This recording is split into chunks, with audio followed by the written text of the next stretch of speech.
Before we begin, make sure you're subscribed to the channel. New stories like this are released regularly, and you won't want to miss what comes next. Stay with us, watch till the end, and if these stories speak to you, feel free to explore more on the channel and share them with others who appreciate meaningful stories. Mason Reeves turned 30 in a way that felt less like a milestone and more like a quiet erasure. There was no celebration, no gathering of friends, no sense of arrival. The day passed like so many others had in the months before it, marked by unanswered emails, unopened project files, and the lingering silence left behind when something once vital collapses. Chicago moved outside her apartment windows with its usual confidence. Trains cutting through neighborhoods, traffic pulsing along the river, towers of glass and steel reflecting a sky that never seemed to pause. Mason watched it all from a distance, as though the city belonged to someone else now, a life she had already stepped out of without fully realizing when. The startup had folded in late spring. On paper, the reasons were predictable enough. Funding pulled, deadlines missed, an idea that had sounded revolutionary in conference rooms, losing its shine when tested against reality. Mason had been one of the original engineers, drawn in by the promise of building something lean and meaningful, something that rejected excess in favor of elegance.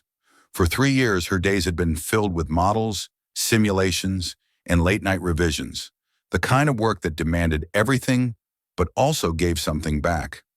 When it ended, it did so abruptly, without ceremony, leaving her with a severance package that felt more symbolic than useful, in a hollow space where momentum used to live.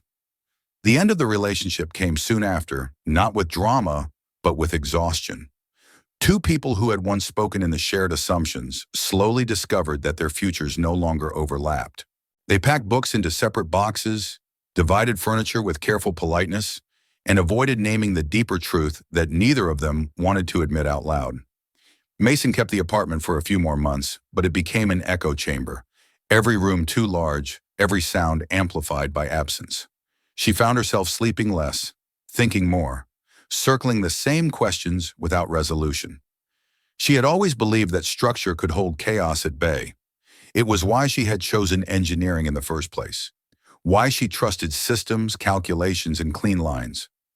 Problems, if examined closely enough, could be reduced to forces and counterforces, stress and tolerance, load and release. Yet now her own life resisted that logic. There were no equations for grief that lingered without a clear source. No diagrams for the quiet fear that she might have reached a kind of premature stillness.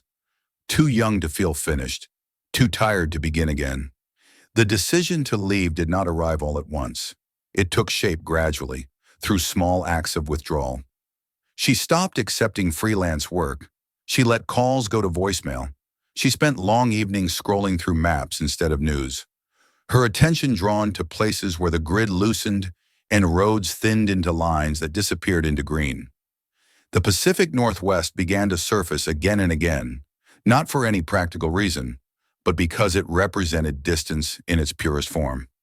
Mountains that did not bend to development, forests where scale was measured in centuries rather than quarters, weather that ignored human schedules. Mason applied for an unpaid leave from the consulting firm she had recently joined, citing personal reasons she did not elaborate on. She packed her gear with the same care she once reserved for client presentations, laying everything out on the floor, weighing each item against the others. She chose simplicity over comfort, function over familiarity. When she finally locked the apartment door behind her, there was no surge of emotion, no cinematic release. Only a faint sense of lightness, as if she had set down a weight she had been carrying so long it had become invisible. The flight west was uneventful, the hours passing in a blur of cloud and muted cabin noise.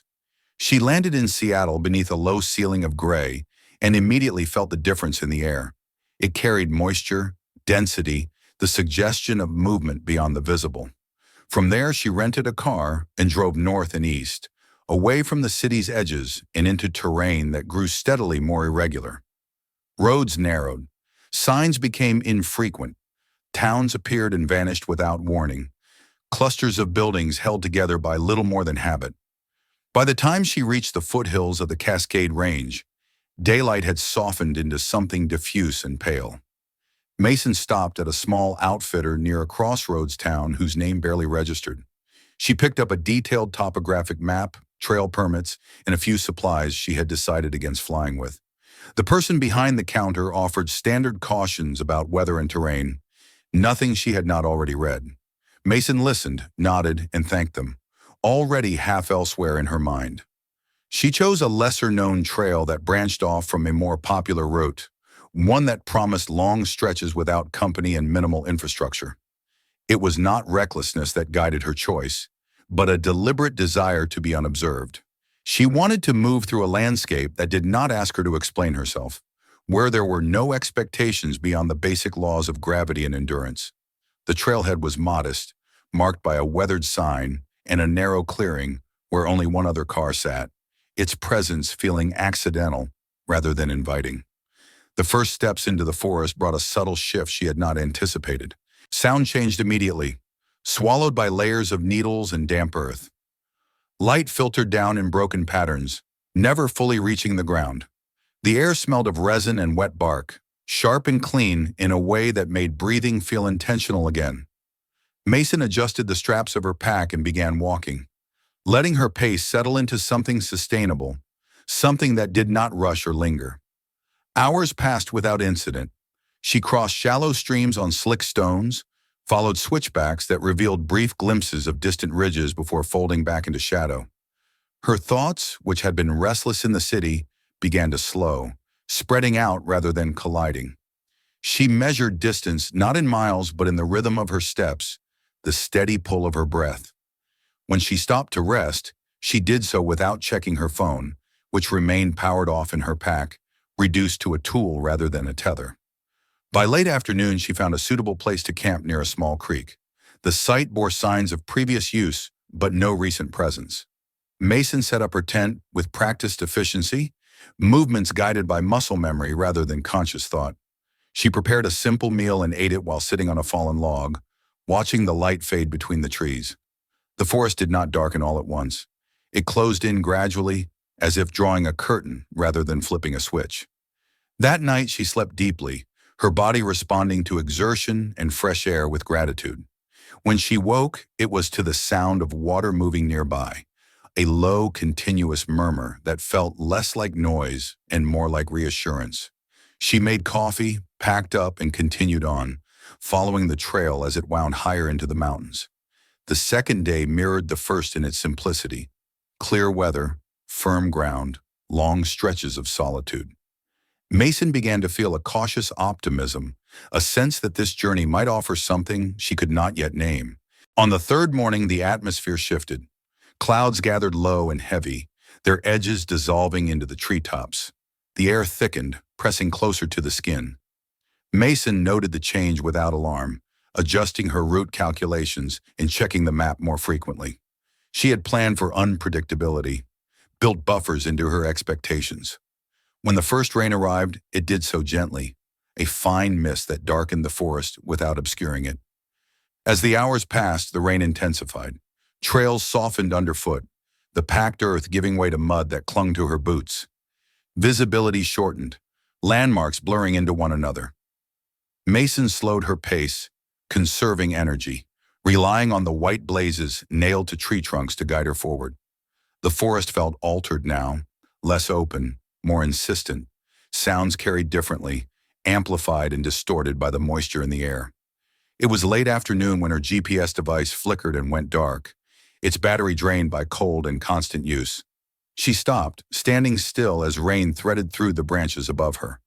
The loss of the device was not catastrophic, but it introduced a note of uncertainty she could not ignore. She took out her map, unfolding it carefully beneath the shelter of her jacket. The paper was already damp, the ink beginning to blur at the edges. She traced her intended route with her finger, then looked up, trying to match the lines on the page to the world around her. The trail, so clear before, had become ambiguous. Multiple narrow paths branched off, each equally worn, each leading into similar stands of trees. Mason felt the first stirrings of unease, not fear exactly, but a heightened awareness of vulnerability. She reminded herself of fundamentals, Stay calm. Conserve resources. Think in terms of terrain rather than intention. She listened, focusing beyond the immediate rush of rain, and became aware of a deeper sound beneath it all. Water, moving with force and consistency somewhere below. Rivers led to people, to roads, to valleys. It was a principle she trusted, one grounded in geography rather than hope. Mason adjusted her course, angling downward, careful with each step as the slope steepened. The descent demanded attention. Roots slick with moisture crossed the ground like traps. Stones shifted under her weight. Once she slipped and caught herself against a tree, the impact sending a sharp jolt through her arm. She paused, steadying her breath, then continued, refusing to let frustration override caution. The forest thinned as she lost elevation, the trees giving way to rock and scrub. The sound of water grew louder, resolving into the unmistakable roar of a river swollen by rain. By the time she reached the bottom of the slope, daylight was fading, the world reduced to shades of gray and green. The river surged past her, wide and fast, its surface broken by white water where it collided with boulders. She followed the bank, scanning for signs of human presence. That was when she saw it. At first it appeared as an illusion formed by mist and failing light, a structure that did not quite belong to the landscape. As she moved closer, its shape clarified. A house stood above the river, elevated on massive supports driven directly into the rock. It hovered over the current with a confidence that felt both improbable and deliberate, smoke rising faintly from a chimney that leaned as if shaped by years of wind. Mason stopped at the edge of the clearing, rain soaking through her jacket, her pack heavy on her shoulders. The house did not look abandoned. It looked inhabited, purposeful, as though it had grown there rather than been built. A narrow footbridge connected it to the bank, its planks dark with moisture, worn smooth by time. She stood there listening to the river thunder beneath the structure, aware of a shift she could not yet explain. The journey that had begun as an escape was already altering its shape, narrowing towards something specific and unforeseen. With the light nearly gone, and the storm showing no sign of easing, Mason stepped forward toward the bridge, drawn not by desperation alone, but by a quiet certainty that whatever waited beyond that door would change the direction of her path. The footbridge creaked beneath Mason's weight as she crossed it, each plank slick with rain and worn smooth by years of use. She moved carefully, gripping the narrow railing, aware of the river surging below her, close enough that she could feel its vibration through the wood. The sound was immense, filling the space around her and pressing against her thoughts until there was no room left for hesitation. By the time she reached the far side, dusk had settled fully over the gorge, and the house loomed before her like a deliberate answer to a question she had not known how to ask. She stood for a moment on the small landing, rain dripping from her hair and sleeves, the air thick with the scent of wet timber and smoke. The door was closed, its surface darkened by age, marked with shallow lines where grain and weather had worked together over decades. Mason raised her hand and knocked, not urgently, but with the restraint of someone who did not want to disturb whatever balance existed on the other side. The river roared on, indifferent to the pause. The door opened without delay. A woman stood there, smaller than Mason had expected, her posture straight despite her years. She did not speak, only looked at Mason with a steady, measuring gaze that felt neither suspicious nor welcoming, but observant in a way that suggested long familiarity with solitude. Then she stepped aside, leaving the doorway clear. Mason understood the gesture instinctively and entered, the threshold marking a clean division between the chaos outside and the stillness within. Warmth enveloped her immediately, a physical presence that made her shoulders drop, despite the tension she had been carrying since the storm began. The interior was a single, open space, modest but carefully ordered. A stone hearth occupied one wall, its fire burning low and steady. The furniture was sparse but solid, built for use rather than display. Shelves held jars, tools, and folded linens, each placed with intention. Nothing here felt accidental. Mason set her pack down near the door, aware of water pooling beneath her boots, steam rising faintly from her clothes. The woman moved past her with quiet efficiency, adding a log to the fire, setting a kettle near the flames. There was no urgency in her movements, no sign that the storm posed any threat.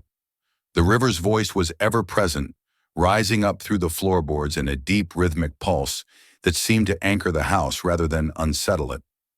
For a long while, neither of them spoke. Mason took in the space, her engineer's eye cataloging details even as exhaustion pressed in. The beams overhead were thick and darkened by time, fitted together without ornament. The floor beneath her feet felt firm, unyielding, despite the rushing water below.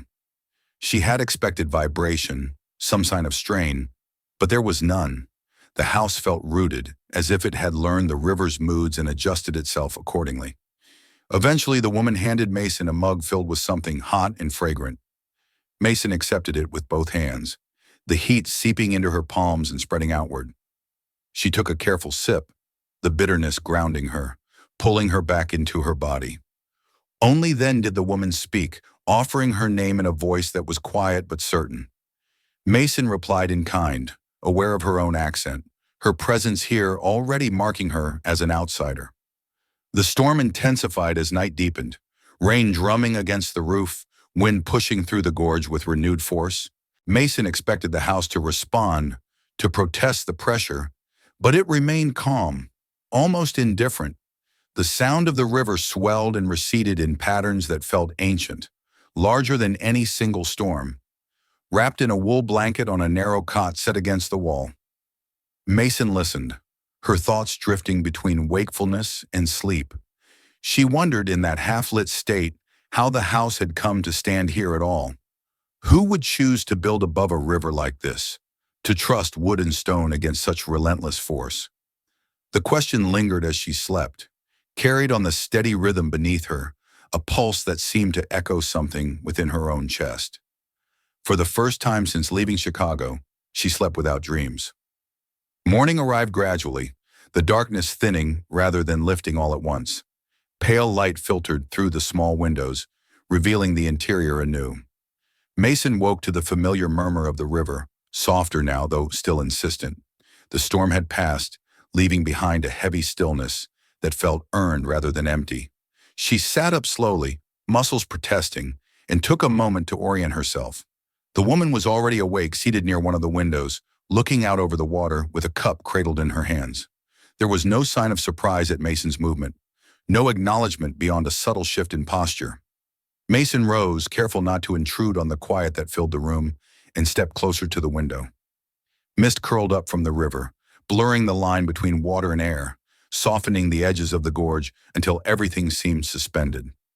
As Mason drank her coffee, the bitterness sharper than she was used to, she felt a sense of displacement that was not entirely unpleasant. The urgency that had driven her down the slope the day before had faded, replaced by a cautious awareness of being somewhere outside her usual frame of reference. She thought of the trail she had lost, the map folded uselessly in her pack, and felt no immediate urge to return to it. The woman spoke again, this time commenting on the weather, on the way storms moved through the valley. Her words were simple, factual, delivered without embellishment. Mason listened, absorbing not just the content, but the cadence, the unhurried rhythm that mirrored the river itself. When the conversation turned inevitably to Mason's arrival, there was no interrogation, only an acknowledgement that she had come too far from the path. Later that morning, Mason stepped outside onto the narrow veranda that wrapped around the house. The air was cool and damp, carrying the clean scent of wet stone and pine. She leaned against the railing, looking down at the water rushing beneath her feet. Up close, the scale of it was more apparent, the force undeniable. Yet the house stood firm above it, its supports disappearing into the rock below like extensions of the cliff itself. She followed the line of the supports with her gaze, noting how they met the stone, how the structure seemed to rise naturally from the landscape rather than sit upon it. This was not a building imposed on its surroundings. It was one that had learned to belong. The realization stirred something in her, a recognition that went beyond professional curiosity. There was an intelligence here that did not announce itself, a kind of knowledge earned through patience rather than design software. Back inside, the woman began to gather a few papers from a small table near the hearth. Mason noticed the way her movement slowed, a subtle heaviness settling over her as she handled them. One sheet, left unfolded, caught Mason's attention. It bore official markings, dense text, and a tone that was unmistakable even at a distance. The woman noticed Mason's glance and, after a moment, explained the situation in measured terms. The land, she said, was no longer considered private in the way it once had been. Plans were underway for a project downstream, something large enough to change the river's behavior entirely. The house, for all its years of endurance, had been labeled unsafe, an obstacle to progress. Notices had arrived, followed by visits from officials who spoke of risk and relocation, as though they were discussing weather rather than lives. Mason felt a tightening in her chest as she listened. She looked around the room again, seeing it now through a different lens. What had seemed merely austere revealed itself as deliberate restraint. This was not a place clinging to the past out of nostalgia. It was a place that functioned, that adapted, that remained because it knew how. The idea that it could be dismissed so easily, reduced to a line item in a report, unsettled her more than she expected. The woman finished her explanation without drama, her tone steady, as though she had long since moved beyond anger. She spoke of the offer she had been given, of housing elsewhere, of assurances that everything would be taken care of. Mason understood from the way the words were delivered that these assurances meant nothing here. This house was not interchangeable with another structure. It was inseparable from the river, from the rock, from the years that had shaped both. When Mason stepped outside again later that day, the sky had cleared, revealing a stretch of pale blue above the gorge. The river ran high but steady, its surface catching the light in broken patterns. She walked along the bank, examining the base of the supports where they disappeared into the stone. Up close, the craftsmanship was undeniable. Massive beams reinforced with iron fastenings, placed with a precision that suggested intimate knowledge of the site's behavior across seasons. She knelt and ran her hand along the wood, feeling its smoothness, the subtle give that came from age rather than weakness. This was a structure designed not to resist the river outright, but to accommodate it, to allow it passage without surrendering ground. Mason recognized the principle immediately, the same one she had once tried to explain to clients who preferred rigid solutions. Flexibility was not failure, it was survival. As evening approached, she returned to the house, her thoughts circling back to the path she had lost. It no longer felt like an accident, but a redirection, a narrowing of focus. The storm had stripped away her options until only this remained. Sitting by the fire once more, listening to the river's steady voice beneath the floor, Mason felt the beginnings of a shift. The escape she had sought was giving way to something else, something more demanding. The trail, with its clear markers and predictable challenges, belonged to a version of herself that believed distance alone could solve what was broken. Here, suspended between land and water, she sensed that the real work was only beginning. The river did not allow for avoidance. It insisted on attention, on response. And as the house stood above it, balanced and enduring, Mason began to understand that losing the path had not left her directionless. It had brought her precisely where she needed to be. Mason's days began to settle into a quiet pattern that felt both unfamiliar and strangely natural. Morning arrived not with alarms or notifications, but with light sliding slowly across the wooden floor and the steady presence of the river beneath the house. She woke each day to the same sound, yet it never felt repetitive. The water changed constantly, its voice shaped by the night's temperature, by distant rain, by forces moving far beyond the narrow gorge. What remained constant was the house itself, holding its position above the current with a confidence that grew more striking the longer she stayed. Lorraine Calloway moved through the space as if she and the structure shared a single rhythm. Her gestures were unhurried, deliberate, guided by habits formed over decades. She did not explain much, nor did she need to. The house spoke for itself in the way every object seemed to belong precisely where it was. Tools were kept within reach but never cluttered. The table bore the marks of long use, not damage but memory. The hearth stones were smoothed by heat and time, their arrangement unchanged for as long as Lorraine could remember. Mason found herself observing everything with increasing focus. At first it was instinctive, the trained reflex of someone accustomed to reading spaces for stress points and flaws. She traced the lines where beams met, followed the path of weight through the floor into the supports beneath. What she found unsettled her assumptions. The design was unconventional, lacking the rigid symmetry favored by modern engineering. Instead, it relied on subtle adjustments, small allowances built into the structure that permitted movement without compromise. The house did not fight the river, it anticipated it. One afternoon, as the light shifted and shadows lengthened across the interior, Lorraine spoke more openly about how the house came to be. She did not frame it as a story, but as a sequence of choices made long ago. She and her husband had come to the valley when it was still overlooked, a place dismissed as too remote, too unpredictable.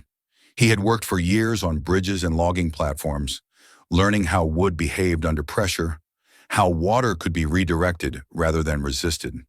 When they chose this spot above the river, it was not defiance that guided them, but understanding. They built slowly, shaping each element in response to the land itself.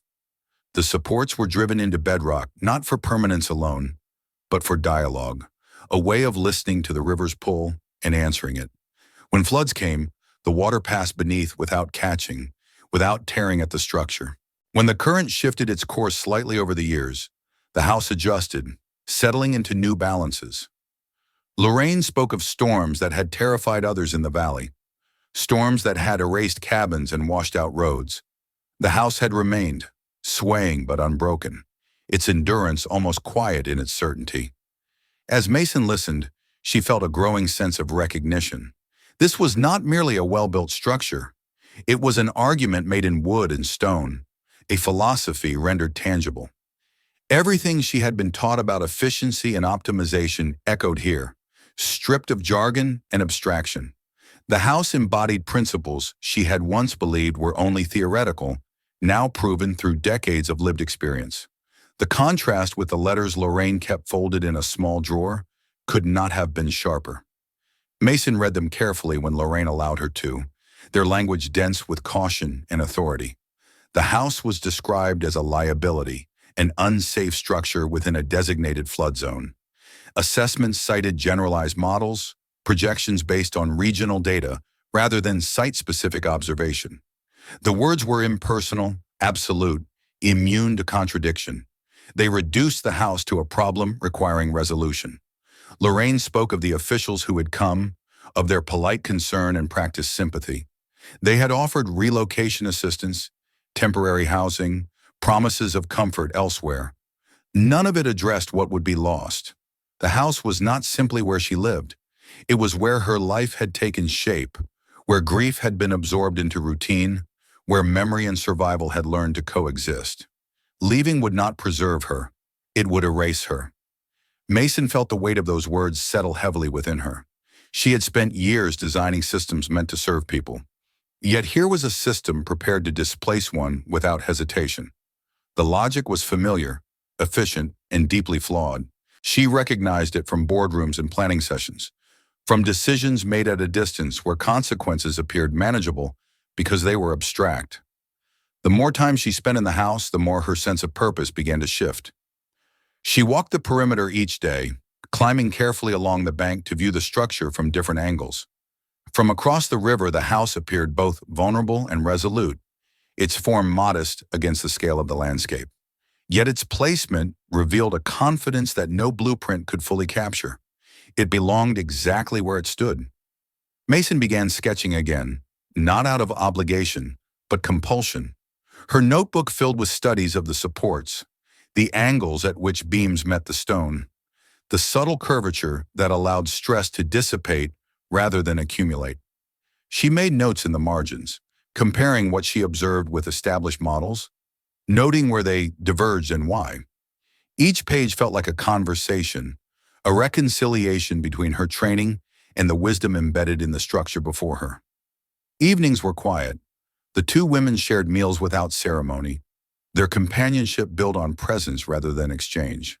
Lorraine spoke occasionally of her husband, of his patience, of the way he trusted his hands more than plans.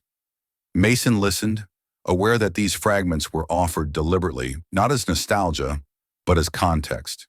The house was his legacy, not in name, but in practice. As days passed, Mason noticed how her own restlessness had softened. The sharp edges of her thoughts dulled, replaced by a steadier focus. She no longer thought of Chicago with longing or resentment. It felt distant, irrelevant to the work unfolding here. She began to understand that what she was witnessing was not simply resilience, but a different definition of safety, one rooted in relationship rather than control. One evening, as the river surged louder than usual after distant rainfall, Mason stood near the window and felt the vibration travel through the floor. Instead of fear, she felt reassurance. The house responded as it always did, absorbing the movement, redistributing it, remaining whole. In that moment, she recognized the parallel she had been avoiding. Like the house, she had spent years resisting change, bracing herself against forces she could not stop. And like the house, she had nearly been declared unfit, unsafe, simply because she no longer conformed to expected parameters. The realization was quiet but profound. The house was not merely shelter, it was instruction. It demonstrated a way of standing that did not require rigidity, a form of strength that emerged from understanding rather than dominance. Mason felt something inside her align, a sense that the loss which had driven her here was not an ending, but a necessary dismantling. As night settled and the fire burned low, she closed her notebook and listened to the river's steady song. The path she had lost in the forest no longer mattered. A different route was taking shape, one that did not lead away from responsibility, but toward it. The house, suspended above the current, had shown her what endurance truly meant, and in its quiet persistence, it asked something of her in return. The realization that the house was asking something of her did not arrive as a dramatic vow or sudden decision. It settled into Mason slowly, like water seeping into dry ground. At first it took the form of attention. She began to look not only at how the house stood, but at how it had been judged. The language of the letters Lorraine kept folded away stayed with her, their certainty clashing sharply with what Mason saw each day with her own eyes. There was a dissonance between reality and representation that she could no longer ignore. Mason had spent much of her career translating complex structures into simplified reports, reducing living systems into diagrams and metrics that could be consumed quickly by people far removed from their consequences. She knew how easily nuance could be erased in the process. Standing inside the house, listening to the river move beneath it, she understood that this erasure was not accidental. It was a convenience. The valley, the house, and Lorraine herself had been rendered abstract so that decisions could be made efficiently without the discomfort of accountability. She began with methodical care. Each morning, after helping Lorraine with the small routines of the day, Mason took her tools and notebook and went to work. She measured the supports again and again, confirming her observations with numbers. She mapped the load paths, traced how the weight of the house was transferred downward and outward into the bedrock. She photographed every joint, every fastening, every place where wood met stone or iron. The process was meticulous, almost meditative. With each detail documented, her confidence grew.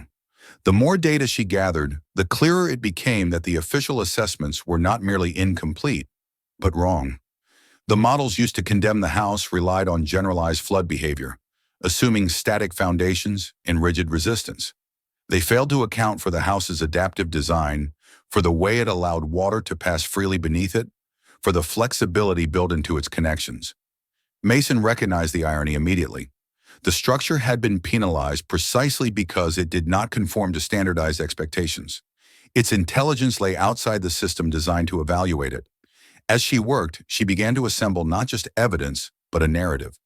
The house was not an anomaly to be tolerated, but a case study in resilience. It represented a form of engineering knowledge that predated modern bureaucracy, one rooted in observation and respect for natural forces. Mason wrote extensively in the evenings, drafting explanations that bridged technical language and human meaning. She wanted the truth of the house to be legible to those who had never set foot in the valley. Eventually, she knew she could not remain silent. The valley was too small to contain the stakes of what was happening here. She drove into the nearest town, following a narrow road that curved away from the river and back toward the presence of people. The town itself was modest, its buildings low and practical, shaped more by necessity than ambition. Mason felt the familiar tension return as she entered the local government office, its fluorescent lights and neutral walls echoing spaces she thought she had left behind. The officials she spoke with listened politely, their expressions practiced and noncommittal. They repeated the same phrases she had read in the letters, emphasizing safety, liability, and public interest. Mason presented her findings calmly, laying out her photographs and diagrams, explaining the site-specific conditions that made the house fundamentally different from the structures their models assumed. She could see moments of hesitation flicker across their faces, small cracks in their certainty, but the responses remained cautious. Decisions, she was told, had already been made at higher levels. Frustration followed her back to the valley, but it did not take root. Instead, it sharpened her focus. If the house could not be saved quietly, it would need to be seen. Mason reached out to contacts she had made earlier in her career, editors and colleagues who still trusted her judgment. She wrote articles that framed the house not as a sentimental curiosity, but as an example of sustainable design overlooked by contemporary systems. She sent photographs that captured its improbable balance above the river, its modest scale against the vastness of the landscape. The response surprised even her. Interest spread quickly, first among niche architectural circles, then outward to regional publications. Reporters began calling, asking about the house, about Lorraine, about the planned project downstream. Mason answered carefully, grounding every claim in evidence, every argument in observable fact. She refused exaggeration, trusting that the truth of the structure was compelling enough on its own. Soon, journalists arrived in the valley, their presence an intrusion, but also a turning point. They photographed the house from every angle, interviewed Lorraine as she stood on the veranda overlooking the river. Mason watched from a distance as Lorraine spoke, her words measured and clear. There was no anger in her tone, only resolve. She did not frame herself as a victim, but as a caretaker, someone who had stayed when others left and learned what staying required. Public attention brought both momentum and resistance. Donations appeared from strangers who wanted to help preserve the house, accompanied by messages of admiration and solidarity. At the same time, the agency overseeing the project returned, their visits more frequent, their tone more guarded. They reiterated timelines, warned of consequences, and reminded Mason that publicity did not change regulations. She listened, aware that the ground was shifting beneath all of them. The storm that followed felt almost symbolic. Heavy rain returned to the valley, swelling the river once more. Mason lay awake that night, listening as the water rose and the wind pressed against the walls. She felt the house move subtly beneath her, not in protest, but in accommodation. When morning came, the structure stood as it always had, unchanged by the night's violence. The officials who arrived later that day found nothing to support their expectations of damage. The house offered no weakness to exploit. Word of that storm spread quickly, adding another layer to the story already circulating. The image of a house that endured when models predicted failure captured public imagination. Pressure mounted on the agency to respond more transparently. An independent review was announced, one that would consider not only safety, but historical and cultural significance. Mason was invited to present her findings formally, her role shifting from advocate to expert witness. Standing before the review panel weeks later, Mason felt a steadiness she had not known in years. She spoke without haste, explaining how the house worked, why it endured, and what it represented. She framed her argument not as opposition to progress, but as a call for discernment. Progress, she suggested, need not require erasure. It could make room for what had already proven its worth. When she finished, the room was quiet. The outcome was not immediate, nor was it guaranteed. But Mason sensed that something essential had changed. The house was no longer invisible. It had asserted its right to stand, and in doing so, had allowed her to do the same. The decision arrived not with fanfare, but with a letter carried up the narrow road by a courier who seemed faintly surprised that anyone lived so far beyond the margins of town. Mason watched from the veranda as the vehicle disappeared back the way it had come, its sound swallowed quickly by the forest. The envelope felt heavier than paper as she carried it inside, its official seal unbroken, its contents still unknown. Lorraine sat at the table, her hands resting calmly in her lap, her gaze fixed not on the letter, but on the river beyond the window, as though she already understood what it would say. Mason opened it slowly and read in silence. The language was formal, careful, shaped by committees and compromise. The review had been completed. The structure had been deemed historically and architecturally significant. Adjustments would be made to the downstream project. The house would remain where it stood, preserved under a newly granted heritage designation. It was not an apology, nor a confession of error. It was simply a recognition, delivered late, but not too late. When Mason finished reading, she looked up. Lorraine had not moved. She listened without interruption as Mason summarized the letter, her expression unchanged until the final words settled into the space between them. Then she turned her head toward the window again, her eyes reflecting the light off the water. She said nothing for a long time. When she finally spoke, her voice was steady, touched with something that might have been relief or might have been something deeper. She said only that her husband would have liked knowing the house had outlasted the arguments about it. There was no celebration, no raised voices or gestures of triumph. The relief that followed was quiet, almost private. That afternoon, they returned to the small tasks that had always filled their days. A loose board on the veranda was secured. A narrow crack near one of the windows was sealed against future weather. These acts felt less like maintenance than like affirmation, a continuation of care rather than a response to threat. As the days passed, the valley seemed to exhale. The river lowered gradually, its voice softening as the season shifted. Sunlight lingered longer on the water in the evenings, turning its surface into a moving mirror that reflected the changing sky. Wild growth crept back into places the storms had scoured bare. The house remained unchanged, yet it felt subtly transformed, no longer isolated by uncertainty. It stood now with acknowledgement, though it had never needed permission to endure. Mason felt the change within herself just as clearly. The urgency that had driven her efforts eased, replaced by a steadier sense of purpose. She realized that she no longer thought of her time in the valley as temporary. The idea of returning to Chicago felt distant, abstract, like a story that belonged to someone else. The life she had left behind no longer called to her with the same insistence. In its place was a quieter, more persistent pull, rooted not in escape, but in commitment. She began to receive inquiries from beyond the valley.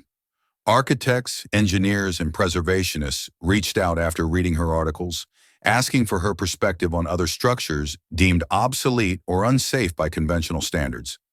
She answered thoughtfully, careful not to generalize the house's lessons too broadly. What mattered, she explained, was attention. Understanding the relationship between a structure and its environment, recognizing when endurance was being mistaken for risk. Lorraine observed these developments with a calm detachment. She had never sought recognition, and she did not seem altered by its arrival. The house had always been enough. Yet Mason noticed small changes in her. Moments when she lingered longer on the veranda or allowed herself to rest without the tension of waiting for the next intrusion. The burden of defense had lifted, leaving behind a gentler form of vigilance. One evening, as summer gave way to the first hints of autumn, Mason sat at the table with her notebook open, though she was no longer sketching the house. Instead, she wrote about what she had learned here. Not in technical terms, but in language shaped by experience. She wrote about flexibility as a form of strength, about how systems that survive are often those that yield in the right places. She wrote about loss and how it can hollow a person out until they mistake emptiness for failure, when it is often only space waiting to be filled differently. She realized then that the house had done more than redirect her career. It had reframed her understanding of stability. The life she had tried to preserve in Chicago had been built on assumptions of permanence that no longer held. When those assumptions collapsed, she had believed herself ruined. Here, above the river, she had learned that collapse did not always mean destruction. Sometimes it meant exposure, a chance to rebuild on more honest ground. Mason stayed through the changing seasons. She helped Lorraine tend a small garden, planting herbs and hardy flowers in reclaimed containers. She repaired what needed repair and left untouched what did not. In quiet moments, she walked the paths along the riverbank, observing how the water carved and reshaped the land without erasing it. She came to understand that the river was not an adversary. It was a presence that demanded respect and offered continuity in return. Occasionally, visitors arrived, drawn by stories they had read or heard. Mason greeted them, guiding them carefully, explaining the house not as a marvel, but as an example of listening made visible. Lorraine spoke when she wished, her words sparse but precise. She described a life built not around ambition, but around attention. Many left changed, though they did not always know why. On a clear night near the end of summer, Mason stood alone on the veranda, the river moving quietly beneath her. The sky was filled with stars, their reflections trembling on the water's surface. For a moment, she imagined the presence of those who had shaped this place before her, not as ghosts, but as continuations, their choices carried forward in wood and stone. The thought did not frighten her, it grounded her. Inside, Lorraine slept in her chair near the hearth, her knitting resting unfinished in her lap. The fire burned low, its warmth steady. Mason added a log and sat nearby, listening to the familiar rhythm beneath the floor. She felt no urgency to name what came next. The path ahead no longer needed to be defined in advance. It would emerge, as the river always did, through motion and patience. The house creaked softly as the temperature dropped, settling into itself. Mason understood now that endurance was not about resisting change, but about meeting it without surrendering what mattered. The house had taught her that, the river had confirmed it, and as the night deepened around them, the valley held its quiet, the structure above the water remaining where it had always been, a testament not to defiance, but to love shaped into form. When Mason finally closed her eyes, she did so without fear of what she might wake to. The life she was building here did not depend on guarantees. It rested on attention, care, and the willingness to move with forces beyond her control.